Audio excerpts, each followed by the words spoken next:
घटना 13 नवंबर 2018 की है।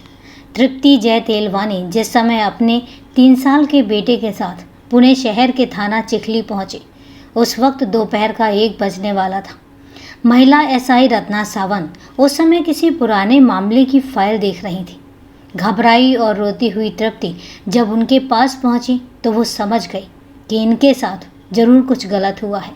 दोस्तों, क्या हुआ था तृप्ति जय तेलवानी के साथ, क्या गलत हुआ था उनके साथ, हम जानेंगे पूरे विस्तार से कहानी के लास्ट में। लेकिन उससे पहले नमस्कार दोस्तों, मैं एडवोकेट आरडी आपका चैनल पर स्वागत करती हूं और उम्मीद करती हूं कि आप सब लोग स्वस्थ होंगे, सुरक्षित होंगे।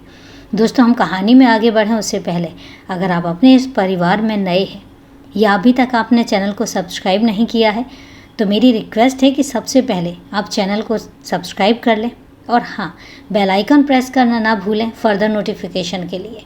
और इसके साथ ही कहानी में लास्ट तक बने रहें। कहानी बहुत ही दिल दहला देने वाली है और कहानी के बारे में आपकी क्या राय है कमेंट करके ज़रूर बताएं। तो चले दोस्तों, आपका समय नहीं लेते हैं और जानते हैं कि आखिर पूरी कहानी है क्या। उन्होंने तृप्ति को सामने कुर्सी पर बैठाकर उससे इत्मीनान से बात की। उसने आंसू पोंछते हुए कहा, मैडम, मेरा नाम तृप्ति जय तेलवानी है। मैं चिखली के घरकुल इलाके की साईं अपार्टमेंट सोसाइटी में पति के साथ रहती हूँ, कहकर तृप्ति फिर से रोने लगी। एसआई रत्ना सावंत ने उसे धीरज बंधाते हुए कहा, देखिए, आप रोइए मत। आपके साथ जो भी हुआ है मुझे विस्तार से बताएं ताकि मैं आपकी कुछ मदद कर सकूं। रत्ना सावंत की सहानुभूति पर तृप्ति अपने आंसू पोंछते हुए बोली, मैडम, मैं बर्बाद हो गई हूँ, मेरी तो दुनिया ही उजड़ गई है। मेरे पति ने फांसी लगाकर आत्महत्या कर ली है। तृप्ति की बात सुनकर एसआई रत्ना सावंत चौंकी। वह उसी समय पुलिस टीम के साथ मौके की ओर रवाना हो गई। इसकी सूचना उन्होंने अपने उच्चाधिकारियों को भी दे दी थी। एसआई रत्ना सावंत अपनी टीम के साथ जब मौके पर पहुंची तो वहां लोगों की भीड़ लगी थी। मृतक जय तेलवानी के माता पिता और अन्य लोग भी वहां पर मौजूद थे। पुलिस जब बेडरूम में पहुंची तो बेड पर जय तेलवानी का शव पड़ा था। माँ बाप और अन्य लोग उसके शव के साथ लिपट कर रो रहे थे। एसआई रत्ना सावंत ने जब लाश का निरीक्षण किया तो उसके गले पर फंदे का निशान देखकर उन्हें पहली नज़र में मामला आत्महत्या का लगा। एसआई रत्ना सावंत ने मृतक की पत्नी तृप्ति जय तेलवानी के इस संबंध में पूछताछ की तो उसने बताया कि पिछले कुछ दिनों से अपनी लाइलाज बीमारी से परेशान थे। उन्हें ब्लड कैंसर था। आज सुबह जब मैं 11 बजे अपने बच्चे को लेने स्कूल गई तब तक तो वे ठीक थे, लेकिन जब स्कूल से लौटी तो दरवाज़ा अंदर से बंद मिला। कई बार कॉल बेल बजाने के बाद भी, आवाज़ देने के बाद भी जब दरवाज़ा नहीं खुला, ना कोई आहट हुई तो मैं घबरा गई। मैंने दूसरी चाबी लाकर दरवाज़ा खोला तो मेरी चीख निकल गई। जय गले में साड़ी का फंदे से लटके हुए थे। चीखने चिल्लाने की आवाज़ें सुनकर पड़ोसी भी फ्लैट में आ गए। उन्होंने पति को नीचे उतारकर बेड पर लिटा दिया और अस्पताल जाने के लिए एम्बुलेंस भी मंगा ली, लेकिन तब तक उनकी मौत हो चुकी थी। पुलिस की जांच में आत्महत्या के निशान तो मिल रहे थे, लेकिन आत्महत्या का कारण समझ नहीं आ रहा था। तृप्ति तेलवानी अपने बयान जिस लाइलाज बीमारी की बात कर रही थी, उस बीमारी के संबंध में वह यह भी नहीं बता सकी कि जय का किस अस्पताल में इलाज चल रहा था। यह बात पुलिस के गले नहीं उतर रही थी। जब मृतक को ब्लड कैंसर था तो उसका किसी अस्पताल में इलाज क्यों नहीं कराया, और फिर बिना जांच कराए यह कैसे पता चला कि जय को ब्लड कैंसर है। इसी दौरान थाना प्रभारी बालाजी सोनटके मौका वारदात पर पहुंच गए और उनके साथ फॉरेंसिक टीम भी थी। मौका मुआयना करने के बाद अधिकारियों ने मृतक के घर वालों से इस बारे में पूछताछ की और इसके बाद वह थाना प्रभारी को आवश्यक दिशा निर्देश देकर वहां से चले गए। वरिष्ठ अधिकारियों के जाने के बाद थाना प्रभारी बालाजी सोनटके ने मौके की कार्यवाही पूरी करके जय तेलवानी के शव को पोस्टमार्टम के लिए पुणे के सेसून डॉक अस्पताल में भेज दिया। थाना प्रभारी ने इस मामले की जांच एसआई रत्ना सावंत को सौंप दी। एसआई रत्ना सावंत ने मृतक जय तेलवानी की कैंसर की बीमारी के संबंध में आस पड़ोस के लोगों से बात की। उन्होंने बताया कि इस बारे में उन्हें व्हाट्सएप मैसेज द्वारा ही जानकारी मिली थी कि जय तेलवानी को ब्लड कैंसर है, लेकिन यह बात जय तेलवानी ने नहीं बताई। वह तो एकदम स्वस्थ दिखता था। पहले दिन पुलिस के पास पोस्टमार्टम रिपोर्ट भी आ गई और पोस्टमार्टम रिपोर्ट में कैंसर जैसी घातक बीमारी का कोई जिक्र ही नहीं था। इसका मतलब यह था कि सोशल मीडिया पर जय तेलवानी को कैंसर रोगी होने की बात किसी ने एक सोची समझी साजिश के तहत ही फैलाई थी। यह बात फैलाकर किसे लाभ हो सकता था? पुलिस इसकी जांच में जुट गई। इसी दौरान जय तेलवानी के माता पिता पुलिस थाने पहुंचे। उन्होंने थाना प्रभारी बालाजी सोनटके को बताया कि उनके बेटे की आत्महत्या की जिम्मेदार उनकी बहू तृप्ति है। इसके बाद पुलिस ने अपनी तफ्तीश का रुख तृप्ति की ओर मोड़ दिया। तृप्ति पर नज़र रखकर जांच अधिकारी उस वीडियो की तलाश में जुट गई जो सोशल मीडिया पर वायरल हुई थी। इस वीडियो में जय तेलवानी को कैंसर रोगी बताकर आर्थिक सहायता की मांग की गई थी। बताया जाता है कि यह वीडियो देखकर जय तेलवानी मानसिक रूप से परेशान हो गए, चूँकि वह भले चंगे स्वस्थ थे और किसी ने उनका कैंसर रोगी का वीडियो बना लिया। वह वीडियो क्लिप जांच अधिकारी रत्ना सावंत को भी मिल गई थी। पुलिस की आईटी टीम ने जब इस वीडियो की जांच की तो पता चला कि तृप्ति ने ही उसे सोशल मीडिया प्लेटफॉर्म टिकटॉक पर अपलोड किया था। तृप्ति के खिलाफ सबूत मिल गया तो पुलिस ने उसे पूछताछ के लिए थाने बुला लिया। वीडियो के आधार पर जब तृप्ति तेलवानी से पूछताछ की गई तो पहले तो वह साफ मुकर गई, लेकिन बाद में उसने अपना गुनाह स्वीकार कर लिया। 21 वर्षीय तृप्ति तेलवानी ने बताया कि अपनी महत्वाकांक्षा और ख्वाहिशें पूरी करने के लिए उसने सोशल मीडिया का सहारा लिया था। पूछताछ में यह बात सामने आई थी कि वह पुणे के छोटे से गांव की रहने वाली थी, लेकिन उसके सपनों की उड़ान बहुत ऊंची थी।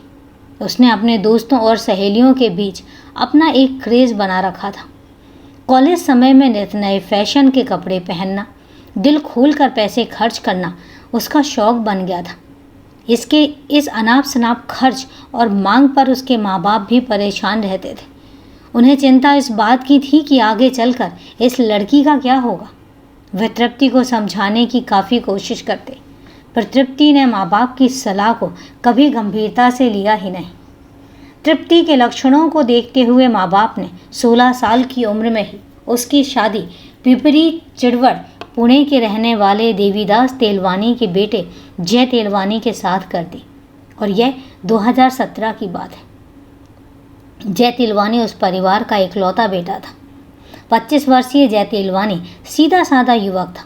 वह अपनी पढ़ाई पूरी कर एक रिश्तेदार के प्लम्बिंग बिजनेस में सहयोगी था। तृप्ति को बहू के रूप में पाकर देवीदास और सभी घरवाले बहुत खुश थे, पर उन्हें क्या पता था कि तृप्ति के सुंदर चेहरे के पीछे उसकी कितनी गंदी सोच छुपी है, और इसका एहसास उन्हें धीरे धीरे होने लगा। आज़ादी के साथ रहने वाली तृप्ति को ससुराल जेल की तरह लगती थी। वह वहाँ से बाहर निकलने के लिए फड़फड़ाने लगी तो सास ने उसे समाज की मर्यादा का पाठ पढ़ाया। उसने सास की सीख न सिर्फ हवा में उड़ा दी, बल्कि वह उनसे भी झगड़ने लगी। बात बात पर जय तेलवानी के माँ बाप और परिवार वालों से लड़ बैठती थी, जिसे लेकर जय तेलवानी भी परेशान रहता। जब वह तृप्ति को समझाने की कोशिश करता तो उसका सीधा जवाब होता, मेरी शादी तो तुम्हारे साथ हुई है, तुम्हारे माँ बाप और परिवार वालों के साथ नहीं हुई है। आखिरकार रोज रोज की किचकिच से तंग आकर जय के परिवार वालों ने तृप्ति जो चाहती थी वही कर दिया। उन्होंने उसे चिखली के साईं अपार्टमेंट घरकुल सोसाइटी में एक किराए का फ्लैट लेकर दे दिया। अब तृप्ति पूरे तरीके से आज़ाद थी। उसके मन में कंपटीशन करना उसकी आदत में शुमार हो गया। इस बीच वह एक बच्चे की माँ भी बन गई। फिर भी उसकी आदतों में कोई सुधार नहीं आया। वह जब तृप्ति को समझाने की कोशिश करता तो वह यह कहकर उसे चुप करा देती कि भगवान ने ज़िंदगी दी है तो ऐश करो। तृप्ति का मन घर के कामों की बजाय सोशल मीडिया पर अधिक लगता था। वह फेसबुक, व्हाट्सएप पर अपने नए पुराने मित्रों के साथ चैटिंग में लगी रहती थी। पति से नई नई फरमाइशें करती थी और नहीं मिलने पर उससे झगड़ा करती थी। लाचार जय किसी तरह से उसकी मांगें पूरी करता और पैसे ना होने पर वह दोस्तों से पैसे उधार लेता, और इसके लिए वह कर्जदार भी हो गया था। लाखों रुपए का कर्जदार होने के बावजूद भी तृप्ति के व्यवहार में कोई बदलाव नहीं आया। हर रोज़ नए नए फैशन परस्त कपड़े पहनकर वह अलग अलग एंगल से फ़ोटो खींचकर उन्हें फेसबुक और व्हाट्सएप पर डालती और यह दिखाने की कोशिश करती कि वह भी किसी से कम नहीं है। इसके लिए जब पति मना करता तो वह जैसे झगड़ा कर मारपीट पर उतर आती थी। और इतना ही नहीं, वह पति पर व्यंग कसते हुए कहती, तुम्हारी तरह मेरे दोस्त और सहेलियां भिखारी नहीं हैं। वे सब मेरे फ़ोटो को लाइक करते हैं और मुझसे फेसबुक और व्हाट्सएप पर बातें भी करते हैं, देश विदेश की सैर करते हैं, वहाँ के खूबसूरत फ़ोटो भी भेजते हैं। तुमने आज तक मेरे लिए क्या किया है? देश विदेश तो छोड़ो, कभी पुणे तक में नहीं घुमाया। पता नहीं मेरे माँ बाप ने तुम में क्या देखा था, और मेरी तो किस्मत ही फूट गई जो तुम मेरे शौक़ पूरे कराने की हैसियत ही नहीं है। तृप्ति, जब तुम यह सब जानती हो कि हैसियत से बड़े सपने क्यों देखती हो? हमारी आर्थिक स्थिति तुम्हारे दोस्तों जैसी तो नहीं है। मैं एक मामूली इंसान हूँ। तुम्हारे लिए मैं लाखों रुपए का कर्ज तो पहले ही ले चुका हूँ, अब और कर्ज नहीं ले सकता, जय तेलवानी बोला। इस बात पर तृप्ति को गुस्सा आया कि उसने अपने पति के गाल पर एक जोरदार तमाचा जड़ दिया और कहा, चुपचाप रहो मूर्ख इंसान, तुम क्या जानो सपना क्या होता है। तृप्ति के इस व्यवहार से जय सन्न रह गया। उसे तृप्ति से ऐसी आशा नहीं थी। उसे गुस्सा तो बहुत आया, लेकिन कड़वा घूंट समझकर पी गया। उसने सोचा, बात बढ़ाने से क्या फ़ायदा, बदनामी तो उसी की होगी। लेकिन उसकी इस चुप्पी से तृप्ति का हौसला बुलंद हो गया। वह आए दिन जैसे छोटी छोटी बातों को लेकर उलझ जाती। इतना ही नहीं, वह सोशल मीडिया पर अपने पति की बुराई कर सहानुभूति भी बटोरती थी। उसने और ज़्यादा सहानुभूति पाने के लिए अपना टिकटॉक अकाउंट खोला और उस पर नई नई वीडियो बनाकर अपलोड करने लगी, बिना यह सोचे कि आगे चलकर इसका नतीजा क्या निकलेगा। तृप्ति का सोशल मीडिया पर इतना ज़्यादा एक्टिव होना जय और उसके परिवार वालों को बुरा लगता था। तृप्ति पति पर बुरी तरह हावी थी। ऊपर से सोशल मीडिया में जय की जो बदनामी हो रही थी वो अलग बात थी। जय ने जब जब पत्नी को समझाने की कोशिश की तब तब वह भड़क जाती थी। कहती थी कि क्या अच्छा है क्या बुरा मैं सब समझती हूँ, मैं जो कर रही हूँ बस मुझे करने दो, तुम लोग हमारे बीच में मत पड़ो, नहीं तो मैं कुछ कर लूँगी तो बाद में पछताओगे। तृप्ति की आत्महत्या करने की धमकी से जय और उसका पूरा परिवार बहुत बुरी तरीके से डर गया था। तृप्ति अपने दोस्तों के साथ नए नए वीडियो तैयार करती और सोशल मीडिया पर अपलोड कर देती। इसमें उसे सहानुभूति तो मिलती ही थी, अकाउंट में अच्छा खासा पैसा भी आ जाता था, जिन्हें वह अपने शौक़ और यार दोस्तों के साथ पार्टियों में खर्च करती थी। घर और परिवार की बदनामी से तृप्ति को कोई लेना देना नहीं था। हद तो तब हो गई जब एक दिन तृप्ति ने जय से बड़ी रकम की मांग कर दी। उसने पैसे देने में असमर्थता जताई तो तृप्ति ने योजना बनाकर अपने पति पर एक वीडियो बनाई। उस वीडियो में उसने पति को ब्लड कैंसर का मरीज बताया। फिर उस वीडियो में उसने किसी दूसरे की आवाज़ डाल करके सोशल मीडिया पर डाल दिया और साथ ही उसने आर्थिक मदद करने का भी अनुरोध किया। इससे तृप्ति को ढेर सारी सहानुभूति तो मिली ही, साथ ही उसके अकाउंट में काफ़ी पैसा भी आया। लेकिन इससे जय को जिस मानसिक तनाव से गुजरना पड़ा उसे वह बर्दाश्त नहीं कर पाया। उसकी सारे दोस्तों और नाते रिश्तेदारों में काफ़ी बदनामी हुई। पत्नी के इस कृत्य से वह अपनों से नज़रें नहीं मिला पा रहा था, क्योंकि अब वह लोगों की नज़रों में कैंसर का एक ऐसा मरीज बन गया था जो लोगों से इलाज के लिए पैसे मांग रहा था। लोग उसे सहानुभूति की नज़रों से देखते और धीरज बंधाते थे। वह उस बीमारी को लेकर जी रहा था जिसका उसे पता भी नहीं था। वह तृप्ति के व्यवहार से बुरी तरीके से टूट चुका था और अंत में उसने एक दिन दिल दहला देने वाला निर्णय ले लिया। अपने माँ बाप से फ़ोन पर बात करने के बाद जय ने मौत को गले लगा लिया। इस तरीके से जय तेलवानी की मौत हो जाती है। जय तेलवानी के परिवार वालों की शिकायत और सोशल मीडिया की जांच पड़ताल पर एसआई रत्ना सावंत ने तृप्ति से पूछताछ कर उसे विधि सम्मत गिरफ्तार कर लिया और उसके विरुद्ध भादंबी की धारा 306 के तहत मामला दर्ज कर कोर्ट में पेश किया गया और यहाँ से उसे यरवदा जेल भेज दिया गया। दोस्तों बताना चाहूँगी कि धारा 306 आत्महत्या के लिए उकसाने के लिए होती है और इस तरीके से तृप्ति जय तेलवानी सलाखों के पीछे पहुंच जाती है। तो दोस्तों ये थी पूरी कहानी। क्या लालच के चक्कर में अपने ही परिवार को तबाह करना सही था, जो कि तृप्ति जय तेलवानी ने किया? दोस्तों अपने कमेंट में इस बात को ज़रूर मेंशन कीजिएगा। बताइएगा कि क्या अपनी इच्छाओं को पूरा करने के लिए अपने परिवार को दांव पे लगाना या किसी दूसरे इंसान को दांव पे लगाना सही है? मैं आपके विचार ज़रूर जानना चाहूँगी। तो दोस्तों कहानी यहीं तक। कहानी को लास्ट तक सुनने के लिए आपका तहे दिल से धन्यवाद। अब सिलसिला शुरू होता है आपके कमेंट्स का और मेरे जवाब का। सबसे पहले तो मैं स्पेशल थैंक्स कहना चाहूँगी आलोक सिंह जी का और सनी भंडारी जी का, जो हमेशा ही मेरे वीडियोस को वॉच भी करते हैं, अप्रिसिएट भी करते हैं और हमेशा कमेंट करते हैं। तो तहे दिल से धन्यवाद आप दोनों का कि आप लोग इतना सपोर्ट करते हैं, इतना सहयोग करते हैं।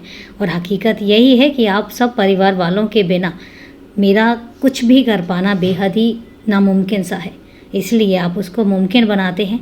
ऐसे ही सपोर्ट करते रहिए। इसके साथ ही मेरे पास अगला जो कमेंट आया है वो है रुक्मणी कुमारी जी का। रुक्मणी कुमारी जी ने मेल किया है और उन्होंने कहा है कि दिल्ली का श्रद्धा मर्डर केस वो सुनना चाहती हैं। तो रुक्मणी जी, मैंने दिल्ली का श्रद्धा मर्डर केस इसमें ही अपने अर्लियर वीडियो में अपलोड किया है। आप अगर अर्लियर वीडियोज़ में जाएंगे चैनल पे तो आपको वो मिल जाएगा। उसके बाद भी अगर नहीं मिले तो आप मुझे ज़रूर बताइएगा, मैं दोबारा से आपके लिए अपलोड करूँगी और आप तक ज़रूर पहुँचाऊँगी। तो दोस्तों आज के लिए इतना ही। कल फिर मिलते हैं क्राइम की एक सच्ची कहानी के साथ। तब तक के लिए सेफ रहें, सुरक्षित रहें और अपना ध्यान रखें। जय हिंद दोस्तों, जय भारत।